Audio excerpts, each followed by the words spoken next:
ధన్యవాదములు. మొన్న భారత రాష్ట్ర సమితి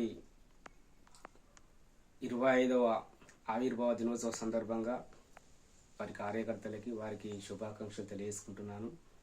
దాంతోపాటుగా ముఖ్యంగా నేను ఇటువంటి సభల్ని ఒక భారతీయ జనతా పార్టీ మండల పార్టీ అధ్యక్షునిగా నేను కూడా చాలాసార్లు చూశాను. మా పార్టీలో చూశాను, వివిధ పార్టీలో చూశాను. చూసినప్పుడల్లా గత ఎలక్షన్కి గత కాలానికి ఇప్పటికీ ఎంతో కొంత మార్పులు చూపెట్టడము కార్యకర్తలకి ప్రజలకి మేము పలానప్పుడు కొన్ని పొరపాట్లు చేసినాం, ఇప్పుడు చేయకుండా ఉంటాం, రేపు ఇట్లా ఉండబోతున్నది మాది అని ఈ రకమైనటువంటి ధోరణి చూశాను. కానీ మొన్న భారత రాష్ట్ర సమితి యొక్క మీటింగ్ చూసినప్పుడు కేసీఆర్ వైఖరిని గమనించిన ప్రతి ఒక్కరికి అర్థమవుతుంది. తన వైఖరిలో ఎలాంటి మార్పు లేదు. తను పాత పద్ధతులు ఏ విధంగా ఉన్నాడో, ఫామ్ హౌస్ పాలన అని అతని మీద ఎలా ముద్ర ఉన్నదో ఇప్పటికీ ప్రస్తుతానికి అదే ఉన్నది, రేపటికి కూడా అదే ఉంటుంది అనే విషయాన్ని ఆ యొక్క సభ సందర్భంగా తెలియజేయడం జరిగింది. నేను ఇట్లనే ఉంటా, మా ఎమ్మెల్యేలు అట్లనే ఉంటారు, లోకల్గా మా కార్యకర్తలు కూడా అదే విధంగా ఉంటారు, మాది ఏం తప్పలేదు, తప్పంతా ప్రజలదే, ప్రజలే కాంగ్రెస్ వాళ్ళ మాటలు విని వారి వైపు వెళ్ళి తప్పిస్తే మేము ఎటువంటి తప్పు చేయలేదు అనే విధంగా వారి యొక్క సభ, వారి యొక్క ప్రసంగం అంతా సాగింది. ముఖ్యంగా అదే సమయానికి ప్రజలు భారతీయ జనతా వైపు చూశారు, కానీ అధ్యక్ష మార్పు అనేది చేయడం అనేది ప్రజలకి ఎందుకో ఇష్టం లేదు. వాస్తవానికి కిషన్ రెడ్డి గారు చాలా సౌమ్యులు, చాలా సీనియరు, మా పార్టీలో మంచి భారతీయ జనతా పార్టీ రాష్ట్రంలో ఒక మంచి స్థాయికి తీసుకొచ్చిన వ్యక్తి, కలగొల్ప వ్యక్తి, అందరిని కలుపుకొని పోయే వ్యక్తి. కానీ ఆ సమయానికి ప్రజలు కోరుకున్నది కేసీఆర్కు కౌంటర్గా ఇచ్చే మరొక ఫేస్ను చూసిండు, కానీ వ్యవస్థను చూడలేకపోయిండు.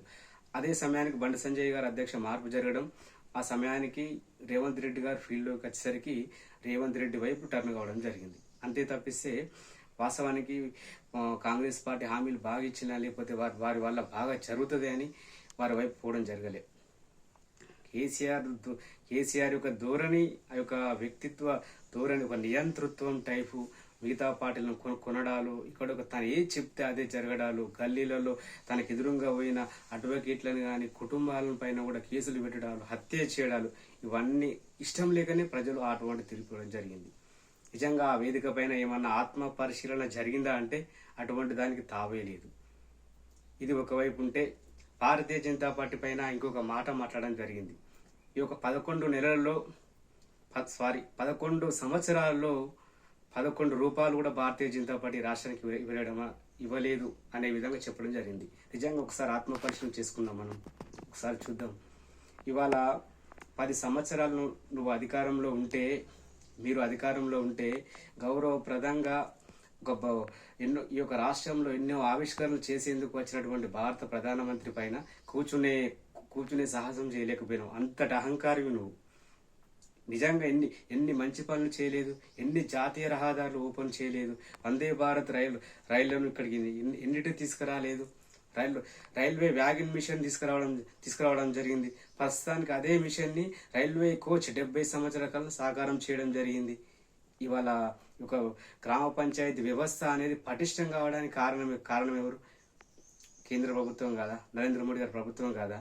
ఇవాళ ఒక ప్రాంతీయ పార్టీ అయినందుకు కేంద్రంలో ఎవరుంటే వారితో, నేను పలానా పార్టీ అని చెప్పడం లేదు, ఎవరుంటే వారితో స్నేహం చేసి ఈ యొక్క రాష్ట్రానికి డబుల్ ఇంజిన్ సర్కార్ వాళ్ళే మీరు పనిచేయాల్సి ఉండే.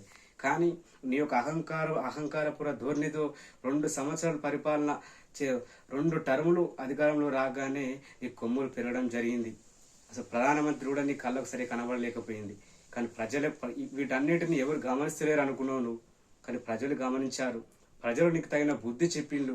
అయినా కూడా 25 సంవత్సరాల వేదిక నాడు నీ వైపు నుంచి ఎటువంటి ఆత్మ పరిశీలన జరగలేదు.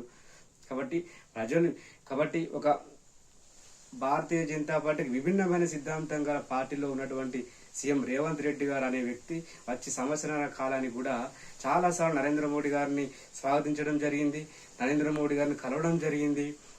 కనీసం ఒక నెలకు 2-3 సార్లు ఏదో ఒక మంత్రి, కేంద్ర మంత్రులతో కలవడాలు, అభివృద్ధి కార్యక్రమం తెచ్చుకోవడం. స్టిల్ ఈ రోజు కూడా ఆర్మూర్ జగిత్యాల రూటుకు అది హైవేను క్లియర్ చేసుకోవడం జరిగింది. ఈ రోజు పేపర్లో కూడా ఈ రకమైన మీకున్న వీటికి చాలా తేడా ఉన్నది.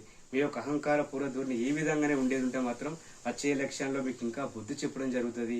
కాబట్టి ప్రజలు వీటన్నిటిని గమనిస్తూ ఉన్నారు. తప్పకుండా వీటిని దృష్టిలో పెట్టుకొని వీటిని దృష్టిలో పెట్టుకొని భారతీయ జనతా పార్టీ కూడా లాస్ట్ టైం చేసినటువంటి పొరపాటు మళ్ళీ చేయకుండా మంచి వ్యూహాలతో ప్రజలకు చేరువయ్యే విధంగా ముందడుగు వేస్తుందనే ఆశాభావం వ్యక్తం చేస్తున్నాం. జై హింద్, జై శ్రీరామ్.